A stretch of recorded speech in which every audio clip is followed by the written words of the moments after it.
મિત્રો, આજે હેલ્થકેર સેક્ટરની વાત કરીશું.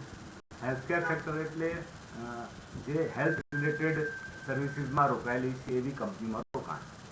હેલ્થકેર ફંડ શું કરશે? મ્યુચ્યુઅલ ફંડની આ સ્કીમ જે કંપનીઓ દવા ઉદ્યોગ સાથે જોડાયેલી હોય, હોસ્પિટલ સાથે જોડાયેલી હોય, બીજી જે એને રિલેટેડ સર્વિસીસ સાથે જોડાયેલી હોય એ કંપનીના શેરમાં રોકાણ કરે છે.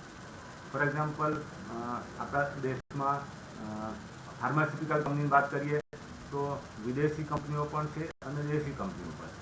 ફોર એક્ઝામ્પલ, હોસ્પિટલની વાત કરીએ તો પ્રાઇવેટ હોસ્પિટલ ઘણી બધી છે. આપણા દેશમાં ઓછામાં ઓછી 25 થી 30 મોટી મોટી હોસ્પિટલો છે કે જેમાં પૈસા રોકે છે અને ફાયદો આપે છે.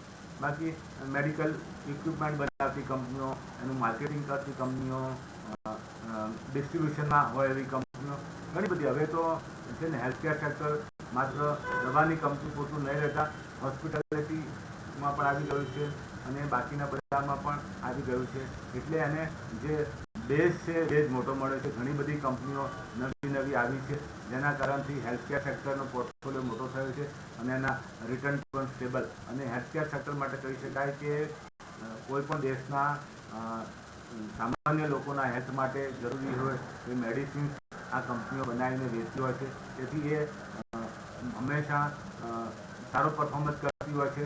એને બજારની જે એન્વાયરમેન્ટની હોય એ અસર દેખાતી. ફોર એક્ઝામ્પલ, માર્કેટમાં સ્લગિશ સ્ટીલ, સિમેન્ટ, કોમોડિટીઝની ડિમાન્ડ ઘટી જાય. બાકી આપણી દવા ઉદ્યોગની કંપનીઓને આવું એવું નથી બનવાનું કે માર્કેટમાં ડિમાન્ડ નથી. કારણ કે જે અમુક દવાઓ છે, ડાયાબિટીસ, બ્લડ પ્રેશર, કોલેસ્ટ્રોલ, બાકીની બધી દવાઓ એ તો તમારે નિયમિત લેવી જ પડતી હોય છે. એટલે એ કન્ઝમ્પશન તો રહેવાનું જ છે.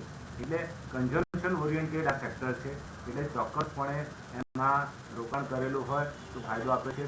બજારની વધઘટ એને બહુ લાગુ નથી પડતી કારણ કે એની પ્રોગ્રેસ, એનો ગ્રોથ, એનો માર્જિન સ્ટેબલ હોય છે. એટલે ઘણા ઇન્વેસ્ટર સેક્ટર ફંડમાં પૈસા રોકતા હોય છે. તો આ એવું સેક્ટર છે કે જે ડિફેન્સિવ છે. ડિફેન્સિવ સેક્ટર એટલે કેવું કે એને બહુ અસર ના પડે. એનો જે ગ્રોથ છે 10-12% એ જળવાઈ રહે અને તમને રિટર્ન પણ આવ્યા કરે. એટલે આવા ફંડ 4-5 ફંડ મ્યુચ્યુઅલ ફંડો પાસે છે. તો એમાં રોકાણની તક જ્યારે બજાર નીચે હોય ત્યારે સેક્ટરની કંપનીઓ થોડું અંડર પરફોર્મન્સ કરતી હોય ત્યારે ચોક્કસ રોકવા જોઈએ. Thank you.